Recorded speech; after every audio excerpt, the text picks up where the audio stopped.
How's it going, everybody? Welcome back to Elvis Junction Reviews. Today, we're looking at another product from Athearn. We're looking at an Athearn Genesis Amtrak SDP40F number 611 in its Phase 2 scheme. And as you can see, it's an official license from Amtrak. But this locomotive does not have any sound in it. It's DCC ready. That's because I'll be putting Loc sound into it at a later date. Here it is, and it's a lovely Athearn Genesis box. So let's go ahead and get it open here.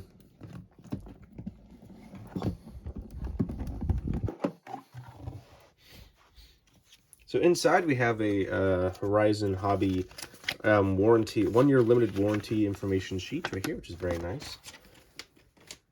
And right here we have our exploded diagram. It says EMD SDP40F, aka Atchison, Topeka, and Santa Fe SDP40-2.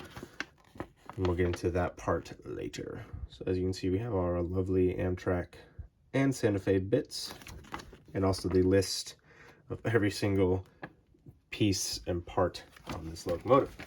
Let's get this piece of foam off here.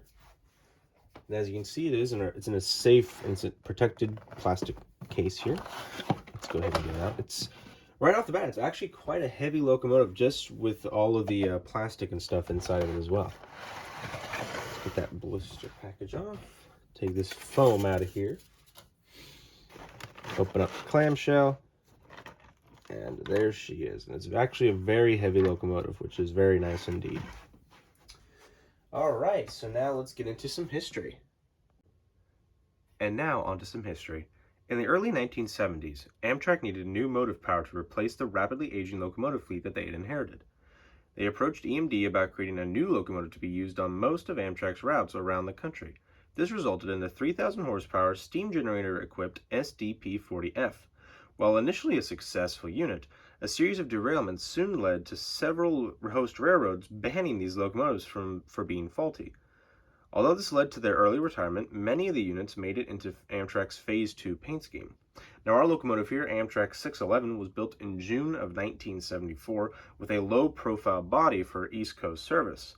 What that means is that this locomotive has low-profile fans, low air filters, and dual horns. Now, it was designed because on the East Coast, a lot of their tunnels are rather low in the height department.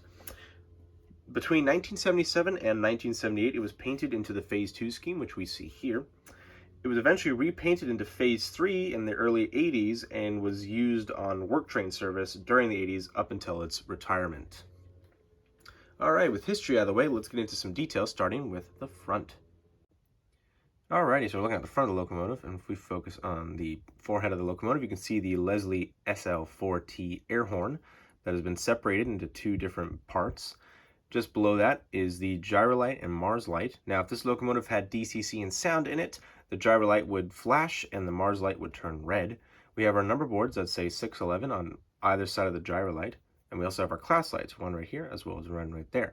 Directly below that are our windshields, as well as their separately applied windshield wipers. As you can see, there's 4, 1, 2, 3, and 4.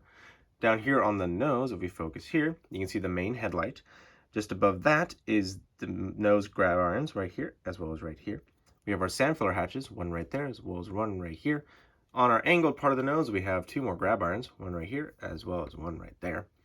There are 2 grab irons right here that border the door right here as well as right here, and you can actually see the door handle of the door, which is a very cool feature of the casting of the plastic. We have another grab iron right here, as well as 3 that go from the top of the nose down to the walkway.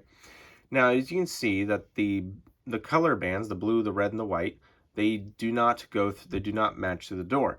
Now, I'm not sure why that was the case on this locomotive, but if you look at some of the other models of this run, they do have the stripes going through the door and a little Amtrak right here in the blue.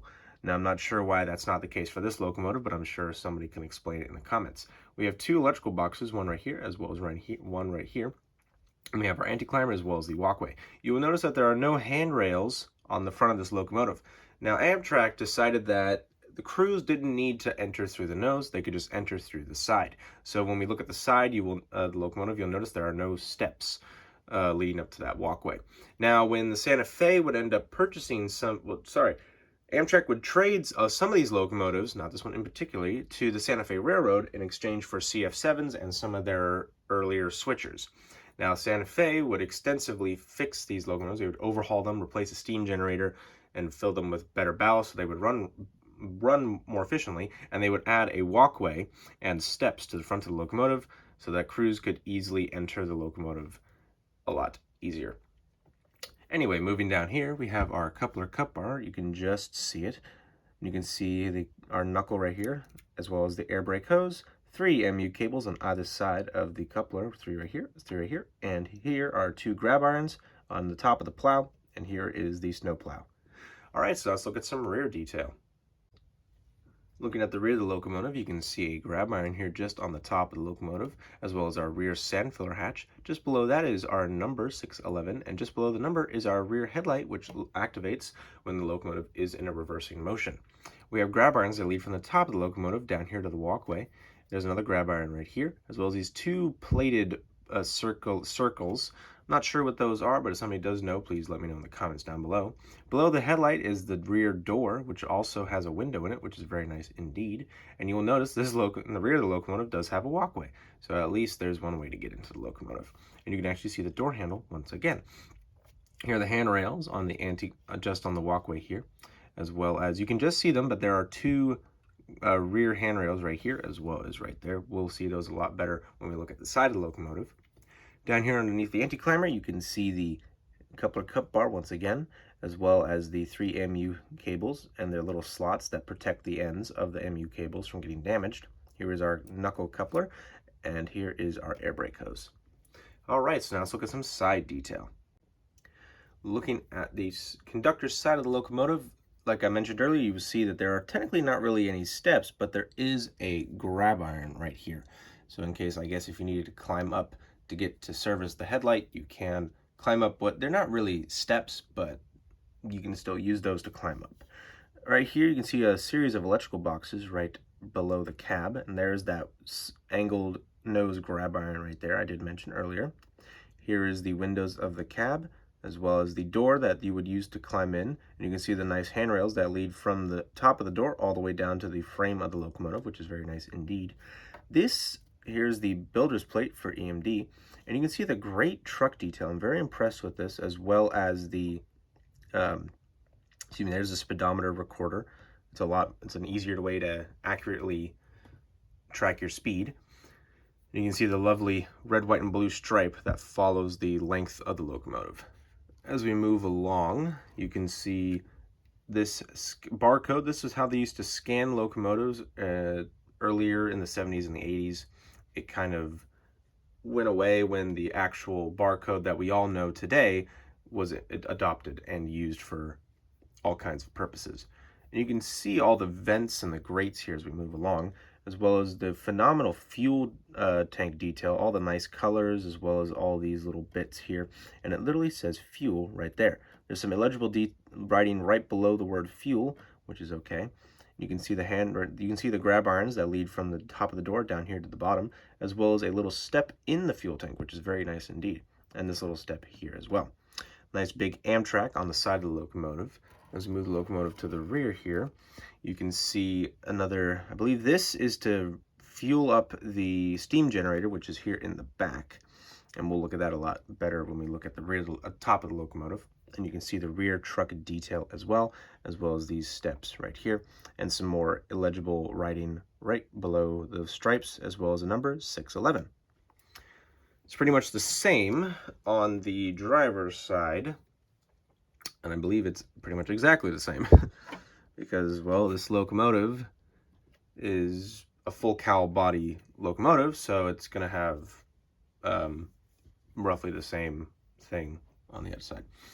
But you can actually see the nice large control panel of this locomotive, which is very cool indeed. And you can see there is no door here actually, so there's a difference for you. There's no door on this side of the locomotive. And we'll just do another quick run by so you can see the lovely detail of this locomotive. All right, so now let's look at some roof detail. Looking at the roof of the locomotive now, you can see the Leslie SL4T air horn right here, which is very lovely indeed. We have this metal plate on top of the roof here of the cab. I believe this is where, if you were to install an AC unit, you would take this plate off and then the AC unit would go right there. We have our Sinclair radio antenna right here, as well as a cab roof vent so that air can escape from the cab. We have our dustbin collector as we move the locomotive along here. We have our dustbin collector right here, as well as the little grate for it, as well as the dustbin lift rings that are right here as well. Moving the locomotive along here, you can see its exhaust stack right here, very lovely indeed, as well as the dynamic brake fan housing. Right here we have our engine room T-vent, so to let hot air escape from the engine room, because an engine produces heat. Moving on, we have our engine radiator fans right here, so to keep the engine cool and running. As you can see, there's a lot more lift rings around the body of the locomotive here, as well as the vents that are on the side of the locomotive. Moving on, we have our steam generator. Now, before the invention of HEP, there was passenger cars were heated using steam that was generated from the locomotives. So this was one of the last locomotives that Amtrak would own that had a steam generator equipped in its inside.